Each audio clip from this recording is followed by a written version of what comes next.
Find more great shows or join the team at sport-social.co.uk.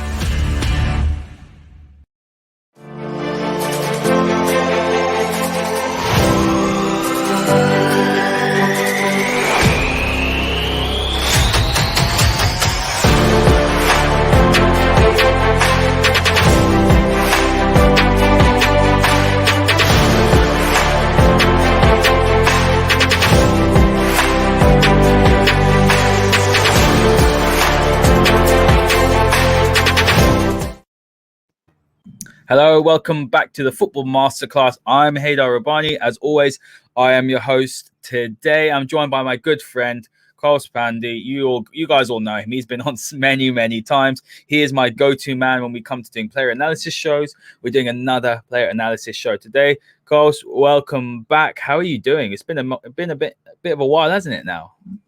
I think it's been, 3 months? The last time we talked was probably, I think, December 2020 when we did that Milinkovic one, if I'm not wrong. I'm not quite sure. Yeah, doing pretty well. Just watching us somehow grind out results one way or another. Yeah, no, that is the way it is at the moment. You know, I think, last time we spoke, United were doing really well. They were sitting top of the table, or close to the top of the table. Obviously, things have dipped a little bit, but, you know, we've had some good performances. I don't think the performances in general have been particularly exciting or good, but, you know, we're trying to grind out results, so that's a positive. But look, today we're going to be talking about Declan Rice, and I know a lot of you have been asking about Declan Rice. Look, someone from Mikos who I wasn't that high on, I'll be honest with you. Maybe over the past maybe a year and a half ago, I thought, you know, is he as good as people are saying? You know, is he worth 80 million? I still don't think he's worth 80 million, but I don't think that's a slight on his ability. I just think it's a lot of money to be spending on a player in general. You know, 80 million close to gets you Pogba back in the day, you know, and now 80 million for Declan Rice, I think it's a lot of money. But if you're looking around at a defensive midfielder, that's going to be quite a nice fit for Manchester United. I think Declan Rice is pretty high up on that list. Yeah, I think so, because early on when Ole came in, I remember having this chat with random Man United fans on, I think, Facebook or somewhere. I said that the way Ole likes the game to be played is pretty fluid, a bit like how Pochettino Spurs played in the 16-17 season, in the sense that they had Eric Dyer essentially playing as that defensive midfielder who dropped in as the central defender, which allowed them to change from 3-4-3, 3-4-2-1 to a back four, essentially. So I think when Ole started off, I thought there will be a time when he'll need a player like Eric Dyer. I mean, in the mold of Eric Dyer, at least. Then I thought maybe United could probably go out there and sign someone like Marquinhos, because that's pretty much what he did under Tomas Soucek at PSG. But I think in Declan Rice, and I think a couple of other players that I'm not going to mention here, Rice is someone who is that sort of defensive midfielder who can play centre back, who can help United constantly change shapes, pick passing lanes, and just about help United stretch the pitch and just basically do a better job than McTominay and Fred. Yeah, you make a great point about dropping in between the centre backs, because that's something that Matic was doing very well last season. And look, the reason why we both believe United need a defensive midfielder is because Matic has been so poor. You know, it looks like he seems to be declining. He's had a couple of good performances, but nowhere near what we expected from him. And we'll touch on it really quickly. What I'll do is I'll bring up a graphic while you speak. And if you're listening to this on Spotify, I'll be putting up 3 graphics today, which Kaus has made. They're fantastic. If you're listening to it on Spotify, just come over to YouTube and look at them, because they provide a really good insight into sort of some of the key statistics which Kaus will provide for us. But when you're looking at Fred and McFred, as they're obviously known as, I think anyone with some sort of understanding of football knows that they're not a long-term solution. I think that's the first important thing. I've seen a lot of people, especially earlier on in the season, say, oh, well, you know, their job is just to keep solid. And we know what their job is. They're solid, they're disciplined, they work hard, they provide great energy in midfield. But time and time again, and that's one of the key reasons why Manchester United struggle, is because they've struggled to progress the ball forward. There's not enough ball progressors in this Manchester United team. You're looking at now, you're probably looking at Luke Shaw is someone who's progressive. I think Bruno Fernandes is progressive. Paul Pogba is progressive. 3 players in a side that wants to be winning titles is not enough. Hence why I'm one of those that calls for Jadon Sancho to come in, but that'll be a different discussion for another time. But having a look at it, Kaus, United needs someone who, one, can do the job that Fred and McTominay do, essentially screening defense, dropping back in between the centre backs. Neither of them are good enough, in my opinion, to drop in between the centre backs and start the attacks. And another thing as well is that you want to be able to put someone next to, let's say, Declan Rice, who's more progressive, for example, like a Paul Pogba. And we saw Paul Pogba play his best football next to Nemanja Matic. So, yeah, just talk to me a little bit about your views on the McFred partnership. You shouldn't really expect much more from them. I think that's the key. They're doing what they can do. And I think when people get frustrated or abuse them, they just don't have it in their locker to do it, do they? I'll get the graphic up now while you answer the question. Yeah. No, I think I don't think they are bad players at all. I think they do their own job pretty well, but there's a job for the team which probably they aren't cut out for yet, or maybe they will never be cut out for. It's about, as you said, dropping in between the two centre backs, picking passing lanes, making sure that at least your passes reach the fullbacks. They stretch the play essentially. It's not like they need to pass it out to Bruno Fernandes every single time. It's about spreading the play, because what I think United lack most when they play against deep defenses is that it's not about chance creation anymore, because they do create chances, they do get shots on goal, and they do create enough big chances. If not big chances, they do create enough XG in these games against lesser sides.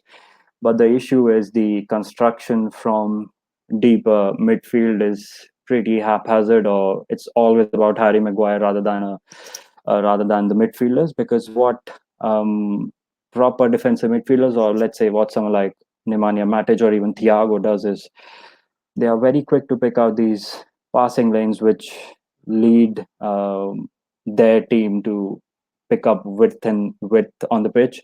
And when you have width on the pitch, you stress the opposition, you make sure that there is more space down the middle, and you just make sure that the opposition isn't as packed as they really want to be. And I think what Fred and McTominay essentially are is they just run about the pitch. That's what the job is. They just want to make sure that the opposition don't get on the ball. It's what they essentially do. And we can, just using the eye test, we can maybe just say that they are very good tacklers of the ball. They recover the ball very well, and the statistics kind of back that, as you probably see from that from Fred's action map, that he's pretty much all over the pitch. And in that sense, he does his job. He protects the back line, he protects Maguire, he protects the other centre half, whoever it is, Bailly or Victor Lindelof. And as much as it's their job, and I think McTominay does quite the same. He covers the distance, and I think over the last few months he's been getting forward quite a bit. He's almost getting into attacking midfield areas. But their role needs to be modified a bit.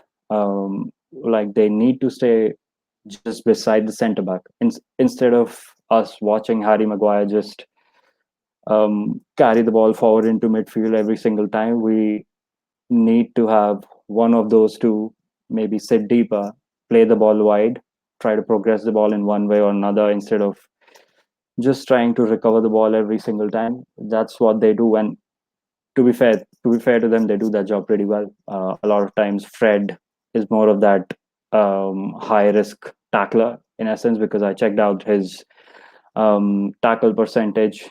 Tackle percentage isn't quite high for Fred, but that's because he tries a lot. He always lunges into tackles. McTominay does quite the same, although he tries to be a defensive midfielder. But with McTominay, we've seen quite a few times that he can't drop in as a third centre back. Scotland, when he plays for the Scottish national team, he tries to do that. But since I've watched a lot of Scotland, he makes quite a lot of positional errors and errors on the ball. He gives away a lot of goals as well.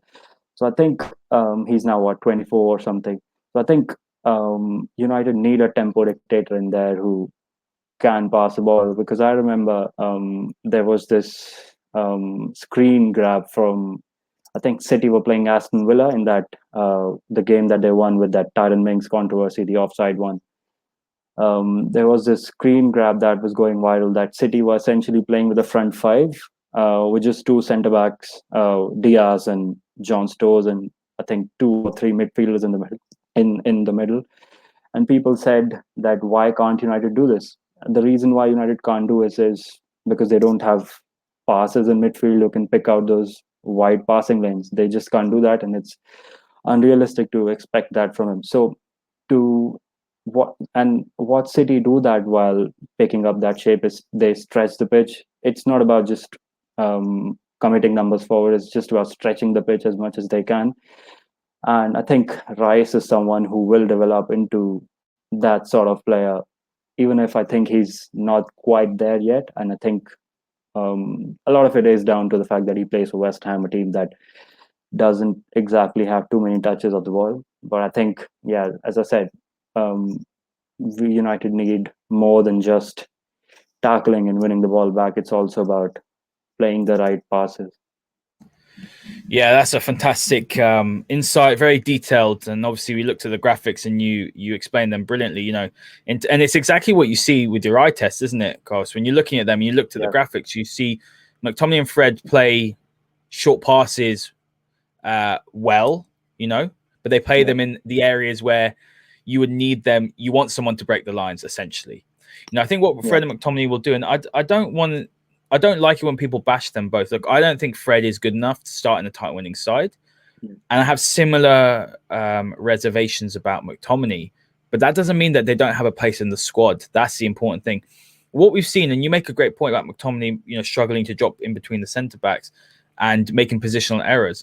A main part of that is the fact that McTominay started off as a striker, obviously in youth. He played further forward. So, you know, considering that he's having to drop further back and he's having to essentially learn a role that he never played during his formative years, you got to give him credit for the way he is actually performing. I think what you find from both Fred and McTominay is that in recent weeks, they've taken turns to go forward. It's not always McTominay going forward. I think that's something that people are perhaps, you know, not analysing properly, because, you know, a lot of people think McTominay's the only one going forward, Fred's saying, like, actually in recent weeks you're seeing Fred have a lot more shots and he's not very good at it, we know that, but they're both seeming to be better going forward, and that's the issue, and that's why Manchester United need a defensive midfielder. I've got the graphic up here which you kindly made with Declan Rice. You make a good point about Declan Rice, in the sense that he's not really tasked with much possession as he would, you know, say if he's playing for a team. Because look, David Moyes' side are going to be tight, they're going to be compact, they're going to work hard, but they're not necessarily going to dominate possession. As we speak right now, and we're recording this on Sunday, so this is just before the Leicester result. You'll be listening to this probably, guys, on a Tuesday, but West Ham are 2-0 up against Arsenal within 15 minutes. Our very own Jesse Lingard has scored and Jared Bowen's just scored as well. Look, they've been fantastic this season, but what you haven't seen from Rice, and I think you saw it more under Pellegrini, you can correct me if you're wrong, but he was more progressive under Pellegrini. You saw him looking to pass forward. Is that a little bit of concern for you? Because we know what he offers, right? For me, he's someone who is very athletic, and that's important.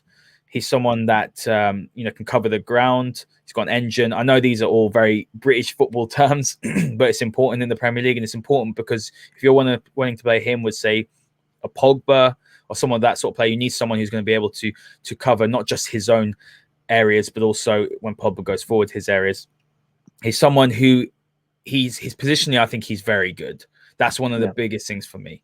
And that's what people say, oh, we got McTominay, we don't need him. They're completely different players for me. McTominay is not a defensive midfielder. If you played Declan Rice, you could let McTominay go further forward, where I think he's more devastating. He has a good shot on him. But another thing for me, Kaus, is that he's someone who he is comfortable in possession. While I don't think he has got the widest passing range, he's someone that is comfortable in possession. At Manchester United, it's not like he's going to Manchester City. At Manchester United, the way that United play, he's not going to be expected to do what Rodri really does, you know, and those, you know, be as progressive, I think, as Rodri. I think his main job will be make sure he drops in between, let's say, Maguire and Lindelof, pick up the ball, and you know, either pass it out wide, as you said, or look to break lines, but really just allow the front, let's say, 4 or 5, adding Pogba, to get forward. Allow both fullbacks to get forward. Is that sort of how you would see Rice's role if he was to move to Manchester United? Yeah, pretty much, because we saw just in the Milan game that um, I remember observing this as soon as the second half started. What United started to do is they all of a sudden had more players between the lines than behind the lines, essentially. It was like in the first half, Fred was slightly withdrawn from the Milan block, and McTominay quite the same. But in the second half, they started to just place themselves between the lines, and what teams struggle against is just that, because when you place yourself between the lines, the opposition midfielders or the opposition defenders are in a bit of a dilemma. They start to wonder, should I go and mark him closely or should I stay behind? But if they stay behind, they're gonna give them a lot more space to operate in, or if they stay close to them, they're leaving a lot of space behind them. So it's all about understanding the spaces that are around you, just to interpret those spaces around you.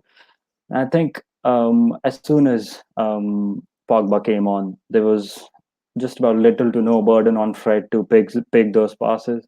It was pretty simple for them. Just place yourself between the lines, play those forward passes to Pogba. He'll do what else is left his job. I think, um, as you said, that I do have concerns about Rice playing in a team which has a much more higher defensive line, a team that has much more possession of the ball. It's a bit similar to what United started off when Maguire came in. It wasn't a smooth sailing early on. He can still make errors, but it's just the fact that he's improved quite a lot. He's now getting more used to playing in a much more higher line, and we have people saying that we should not sign Ben White. I don't see the reason why we shouldn't, because he's a player who's so very used to playing in a high defensive It's line, and he's a because he's brilliant not. It's because he's not Pau Torres. He's not a yeah, fancy foreign name. yeah, Yeah, he plays in a team with high yeah, possession. yeah, They play more possession-based football than Manchester United do right now. yeah. Brighton.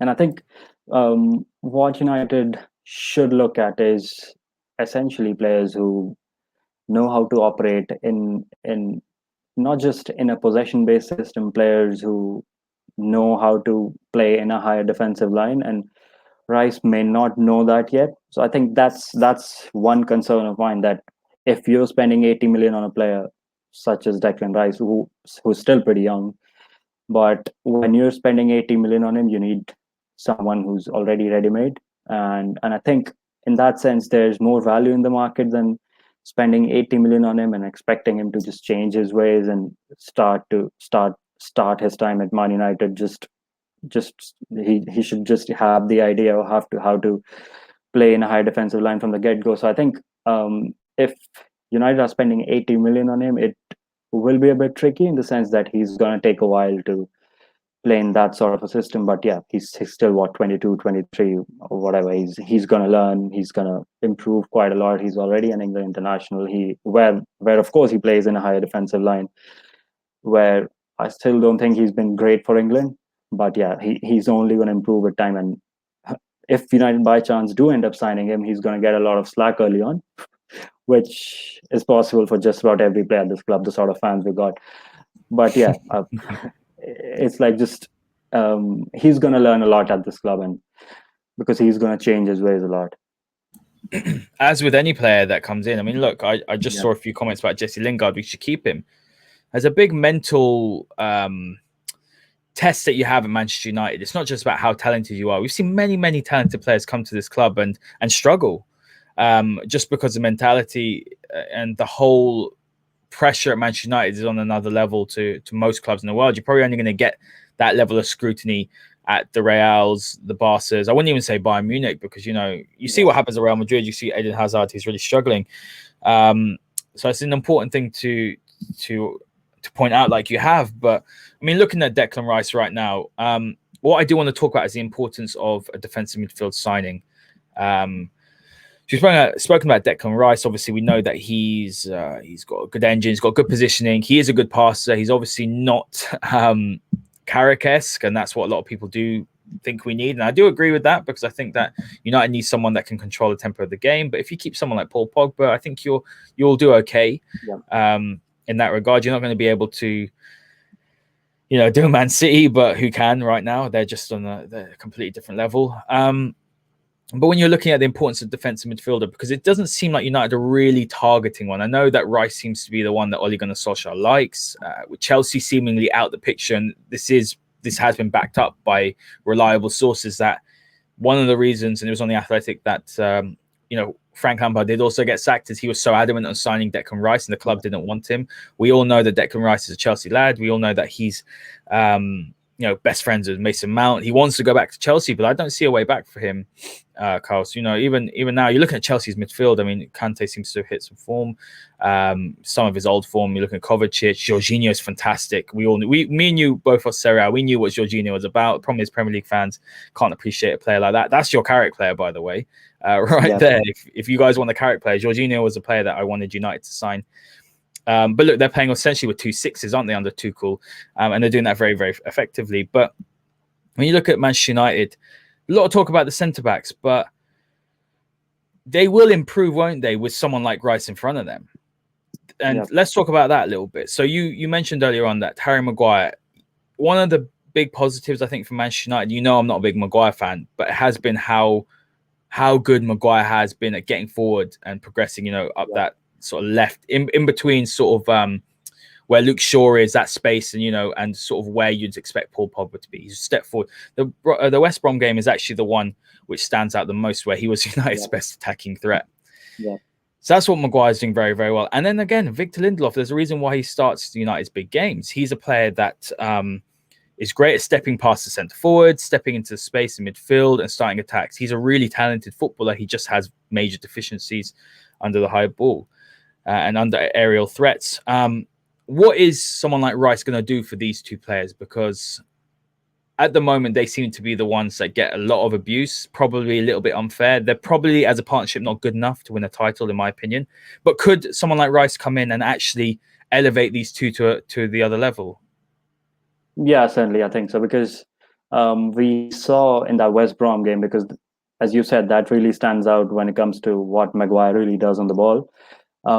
When he comes in, he's more of that, pretty much a bit like Maguire. He's a left-sided passer. A lot of his passes go down the left instead of the right. So he will just take a bit of burden off Maguire, in the sense that Maguire will not be demanded to maraud forward as much as he does. And because of that, United will be able to have as many as 3 players at the back, a bit like what Liverpool used to do when things were going well for them, when Van Dijk was fit, when Fabinho was playing every game, and when Fabinho was just helping them out quite a lot. And people say that Maguire costed 80 million, so he shouldn't have anyone in front of them to protect him, which is pretty much annoying to me or to you as well. Yeah, that's just stupid. What does that? I mean, Fabinho is a massive reason. Since Liverpool dropped him into defense, they've missed what he does in midfield, which is huge. Yep. And as soon as he came in, this sort of looked much more solid when it comes to not just helping Kabak out or helping the other centre-back out, whoever is playing on the day.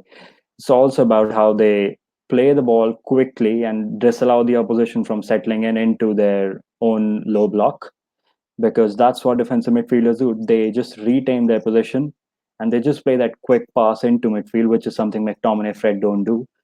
And they almost don't allow the opposition to get into their shape. They make sure that just before they do that, the pass comes into the midfield, and the attacking midfield players, or in Liverpool's case, Fabinho, or maybe Wijnaldum, they can play the ball quickly, progress the ball quickly, play a ball in behind. That's pretty much what a defensive midfielder does, especially on the transition. And since United are a team which relies, I think, overly on transitions these days, Declan Rice is going to make United a lot more stronger in transition, which I don't think we need too much at this point of time. But as I said, Maguire will not be asked to maraud forward as much as he does. And in that sense, that's what Maguire's weakness has been, that we know he can't track back. And I think we haven't seen that weakness crop up in many, many months now. That's because he has two defensive midfielders in front of not defensive midfielders, shuttling midfielders essentially in front of him. So when he has someone like Rice in front of him, there'll be protection, there'll be less burden on him.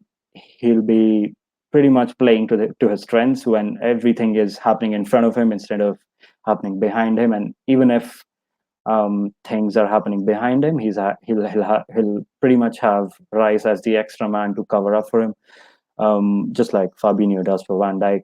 I know United have a slightly different structure for attack, but what Ole wants in that team is more variety and more sort of players who can perform different jobs. And Matic isn't someone who has that recovery pace anymore, because we've seen, I think it was that 0-0 Palace game where Matic essentially dropped into the centre back role. I don't know what our shape was in that game, by the way, but Matic was pretty good. That was odd. I think it was like a 3-1. I don't know what that was. Something like that, 6 or something ridiculous like that. It was strange. But Matic we saw right there in that game that Matic is pretty good when defending in front of him instead of behind him.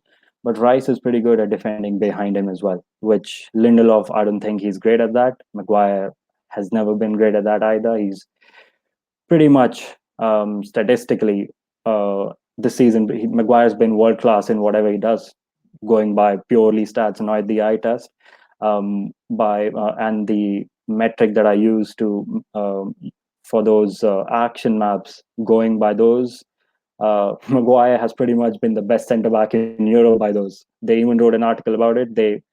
Using that article, they compared him to Franco Baresi and Sergio Ramos, which is pretty mad, and the stats sort of justify that as well. But it's pretty much different context in a way. But yeah, bringing Rice in will cover up for Maguire. He will make them better. And secondly, I think since he knows how to play left centre back as well, he'll take some burden off him. Maguire will not have to play 7,000 games in one season. He'll have to just share the load and make sure that he stays fit, and he can maybe play for Lindelof as well, because he's comfortable playing on that side and help United play in a back three. So in a lot of ways, that since Ole wants variety in the team, Rice is someone who adds so much variety in that he covers up for the weaknesses of the centre backs. He allows quickness in transitions. He allows United to have different shapes on the ball and off the ball. Yeah, fantastic points. I do agree with you. It's interesting. Stats are important, and like the stats don't lie. Maguire's been really, really good. I mean, he's been one of the best centre backs statistically in Europe by a long way. I mean, look, I saw one comparing him with Ruben Diaz. It's important to understand as well, though, that United have a lot more they have to make a lot more defensive contributions, their centre backs, than City's do. That's important to notice as well. And I think that's why United do make more mistakes, simply because they're having to do more defensive work. But also what's important is also to look at the eye test as well. And this is why I always say Lindelof and Maguire are not bad players. No way are they bad players. It's just that there's key elements of the side which aren't working really, and that's one in midfield. Who's going to be playing in front of them. They're not, and also I think it's important to sort of debunk the myth. We don't play with two DMs, as a lot of people say, and I'll let you answer that in a sec before we wrap up. But that's an important area in front of the defenders. You have a right winger, so the attacks are unbalanced. I mean, I can't remember which game it was we played recently. It's the most recent game. You'll have to jog my memory. There's been so many games. But anyway, United's attack was non-existent on the right-hand side. That was, I think, was it the Wolves game where Rashford scored at the very end? There was that game. Who did we play recently? I'm being really, really stupid now. Before Milan, you mean? Yeah. We obviously beat City. Someone in the comments will be able to tell us when we put this out. Anyway, there was a game that we played, and it might have been the Milan game actually. And down the right hand side, there was no balance. We've seen that about 70% of our attacks come down that left hand side. So when you have an attack that's not balanced, that also causes issues as well for the team. But what I will let you sort of finish off with, because we're running near the end now. But this myth of two defensive midfielders that we play, 4-2-3-1's defensive. It's not a defensive formation at all. You can play Rice and Pogba in a 4-2-3-1 and be be almost as or just as attacking as a 4-3-3. Because the thing is as well, Carlos, is that a 4-3-3 under Klopp is different to a 4-3-3 under Pep. It's very, you cannot have a blanket statement of saying, oh, well, 4-3-3 is more attacking, because that's not necessarily true. You know, some people think 3-5-2 is defensive because you have three centre backs, but then also when you're in attack, you have you have the two wing backs up, so that's more than what you would have in a 4-2-3-1. So it is just a bit of a misconception, isn't it, that we're playing with two defensive midfielders. We're just playing with two players that are not very good line breaking passers, really, and not very good progressive ball players, and that's the reality. That's why I don't get annoyed at McTominay and Fred anymore, because I just know what their capabilities are. And I think that's what fans need to do now, don't they? They need to accept what they can do and what they do well. And when we play teams like Manchester City, where we're going to be playing mainly on the transition, and we're going to play on the counter, they're fine at that. But when you're asked to break down a low block, they're just not going to do that, are they? Yeah, I think you just mentioned the stuff about Chelsea, where they essentially play two defensive midfielders, two number sixes. And in essence, they actually play five purely defensive players.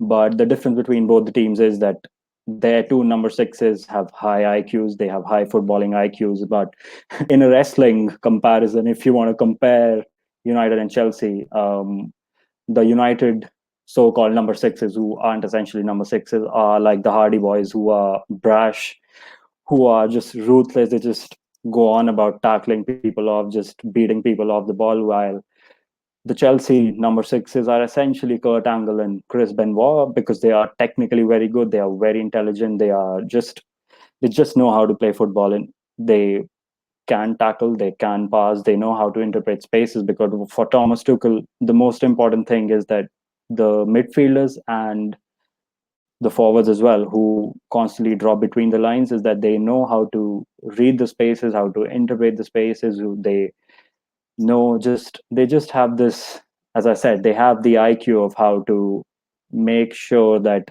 the spaces that they are using, they're using those spaces to their own maximum benefit. Atalanta also, by the way, play with a similar sort of system, but they have a lot more possession of the ball, like Chelsea do, because, as I said, they have technically better players. They have a system where they are demanded to be more technically efficient. They play between the lines. They are much more cohesive. And I think Fred and McTominay aren't those type of players. As I said, they are pretty much the Hardy Boys of Man United. They are brash. They do whatever they want. As they used to, they jump off weird things and do whatnot. But yeah, I think that's where I even recommended. I remember writing this on Twitter that United at this point, since they play in a 4-2-3-1, a lot of times they need a player like Manuel Locatelli, if not Declan Rice, because Locatelli will be pretty cheap, about 40 million, but really good probably player. off to Juventus anyway. Yeah, he's off to Juventus anyway, or maybe City, who Romano I think said that it's Juve or City, one of the two. Yeah, but he said that I think they're just scouting him, they're not going to sign him and stuff. So I think again, as I said, even Juve play with a 4-2-3-1, and their issue is pretty similar to United's, that their midfielders are not used to playing in a midfield two. They are more midfield three players. They are much more dynamic than the system demands them to be, because what Pirlo does is they play with a rhombus when they build out from the back. So the two midfielders need to stay behind when they are midfielders who need to be further forward. So I think it's pretty silly when people say that since United play two defensive midfielders, it's defensive, when they actually see Wan-Bissaka and Luke Shaw marauding forward. And I remember reading the stat that since the 1st of January, Luke Shaw has created the most number of chances, and Wan-Bissaka is second. Which I saw that. Crazy. Yeah. I mean, I didn't quite expect that when it comes to Wan-Bissaka, but you've seen that he's starting to do a lot of things, making those underlaps and not exactly overlaps, but that's what the plan is. So yeah, I think United need more high IQ players in deeper midfield. Matic used to be one when he was with Conte at Chelsea, but I think that was the peak of it, when he essentially used to be a smart player, but as soon as he came to United, it seemed as if he lost all IQ, despite him doing a pretty good job under Mourinho and the second half of last season. So I think even Marcel Sabitzer could be a good shout for playing in a deeper midfield role. And Rice, as we say, Rice is a good option, but comes down to the 80 million price tag and the fact that he's maybe not ready-made to play in a team that dominates possession, plays a higher line, but we know United, they can do silly things in the market. Well said. You make a good point about Sabitzer, someone I'm a very big fan of. I think he's a fantastic player. Looks like he could be available as well for pretty cheap as well. Yeah. I think he could definitely play a deeper midfield role. My last point as well, Kaus, before we wrap up, is I will say as well that, like you said, Wan-Bissaka and Shaw get forward. If you're looking at Liverpool's system again, look, the midfield has always been workmanlike.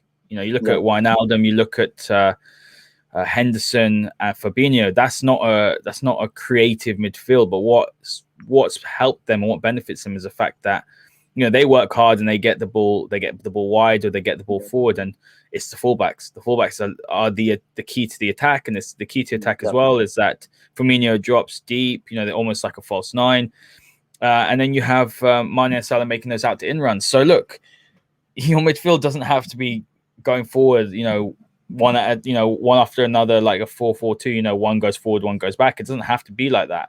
That's why the fullbacks are so important. So, yeah, I think there's definitely a misconception. But look, we do need to upgrade on them. Kaus, thank you for joining me today. Where can the listeners find your fantastic content? You'll be doing some more stuff, obviously, with the Football Masterclass, hopefully, which we're really excited about. So, guys, keep an eye out for that. But, yeah, where can they find your really great articles? And what have you got else have you got in the pipeline? Yeah, I'm on... What's my Twitter handle, though? It's, I think, at Kaus_Pandey17. I'm not quite writing too much these days, more into reading stuff and just increasing my knowledge of it. But yeah, there's, I think, something about Andre Silva coming up, who's actually a United target, which is a coincidence. Yeah, there's stuff coming about him, and then we've got Italian players there. Wrote something about Locatelli himself. I try to make sure that a lot of the players I write about coincide with what United need, which is a bit sly, but that's how life goes on. It is what it is. No, Andre Silva's an interesting one. I literally told someone yesterday that Manchester United are very interested in Andre Silva. Someone who's having a great season at Frankfurt, struggled obviously at AC Milan. But he's someone that United are very interested in, and they were interested in him last summer, but they got Cavani instead. I've seen a lot of people obviously want Haaland, they want Kane. I would not be surprised if Andre Silva comes to Manchester United. He was really good, wasn't he, before? His really good player. He just had a difficult time in Italy. Who didn't struggle, though? I mean, do you remember Piontek? Oh, my God. What a name. Got that number 9 currents going on. Yeah, at AC Milan, and obviously you're seeing now Zlatan come in. They sort of changed that. Leao's been okay. He looked better, obviously, before his move. But Kaus, thank you very much for joining me, mate. It's always a pleasure, guys. Make sure you like, make sure you subscribe, make sure you give Kaus a follow. He's fantastic. He will be coming on more. We're both very busy, so we managed to squeeze this in, and hopefully we'll do something over the international break. Have a lovely day. Enjoy the Manchester United Leicester game. We are recording this obviously before, so hopefully we win, and we will see you next time. This podcast is part of the Sports Social Podcast Network.